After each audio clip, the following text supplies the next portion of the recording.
Bonjour, Aline Conchon, je suis permanente syndicale à la Fédé européenne de la métallurgie, des mines, de l'énergie textile, ici à Bruxelles.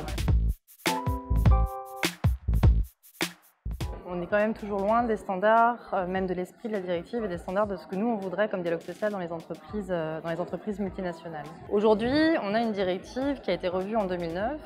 En 2009, elle a apporté des droits substantiels nouveaux et en 2009, on avait réussi à faire en sorte que beaucoup de nos demandes soient intégrées dans la nouvelle version de la directive. Et ce qu'on peut constater maintenant, 10 ans après l'adoption de cette directive révisée, c'est qu'on a toujours un problème. L'information s'est à peine améliorée, la consultation ne fonctionne toujours pas, et dans la plupart des cas, on est toujours dans des situations où les comités d'entreprise européens sont informés et consultés après que la décision de restructuration notamment ait été prise. Donc on a fondamentalement un problème où on ne sait toujours pas anticiper les restructurations, on ne sait toujours pas arriver à contribuer à une gestion des restructurations qui soit socialement responsable. On a un dialogue social qui fonctionne donc de manière assez insatisfaisante et en l'occurrence on était content de voir que la Commission européenne, qui a fait elle-même son évaluation de la directive, est arrivée aux mêmes conclusions que nous. On a besoin d'un changement substantiel de la directive aujourd'hui. On a besoin de renforcer nos droits.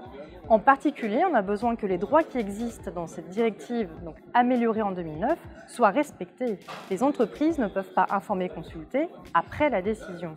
Donc on a besoin de travailler une meilleure mise en œuvre et application de cette directive. Et c'est un combat qu'on mène parce que malgré le fait donc, que la Commission ait les mêmes conclusions que nous sur le fonctionnement aujourd'hui des CEE, qui est insatisfaisant, les propositions qu'elle fait pour remédier à ce problème ne sont pas du tout à la hauteur.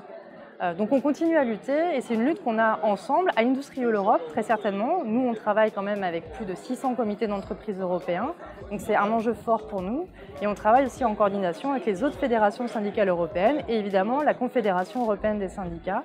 On porte ce message de dire qu'il faut une directive européenne des comités d'entreprise européens qui soit renforcée aujourd'hui.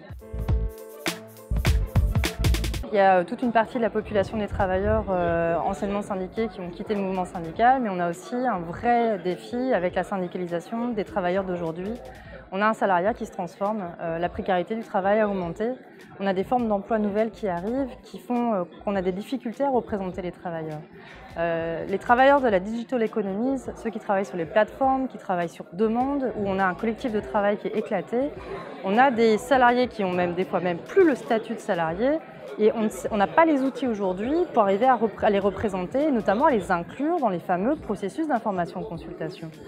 Un comité d'entreprise européen va défendre les intérêts des salariés du groupe, mais quid des salariés de la sous-traitance, par exemple, de cette entreprise mère, qui ne sont pas forcément non plus inclus dans les dialogues qu'on peut avoir au comité d'entreprise européen. Donc on a une resyndicalisation, mais on a une syndicalisation à faire parce qu'on a un salariat qui change complètement aujourd'hui aussi. Un expert, c'est central et il y a besoin de deux types vraiment d'expertise, on pense. Donc d'abord, c'est ce que je disais, il y a besoin de ce soutien syndical, donc l'expert syndical que nous on appelle le coordinateur syndical auprès des comités d'entreprise européens. Mais il y a aussi besoin, et ça c'est le rôle que Syndex notamment peut jouer, et on a heureusement tout un ensemble de réseaux de soutien d'experts plus techniques qui viennent assister les comités d'entreprise européens, et nous on plaide pour ça, on en a besoin. Encore dernièrement, dans des grands cas de restructuration, on voit que l'expert est central pour arriver à analyser techniquement des ensembles de documents, des masses de documents, des pages entières, arriver à lire entre les lignes, à décrypter les stratégies peut-être un peu cachées des multinationales, et puis surtout arriver à en faire une synthèse et développer avec les représentants du personnel et les syndicalistes des contre-propositions aussi, des alternatives. Et ça, c'est un rôle majeur que jouent les experts techniques. Et nous, évidemment, qu'on soutient tout à fait l'expertise dans les comités d'entreprise européens. Et bien, merci beaucoup. Merci.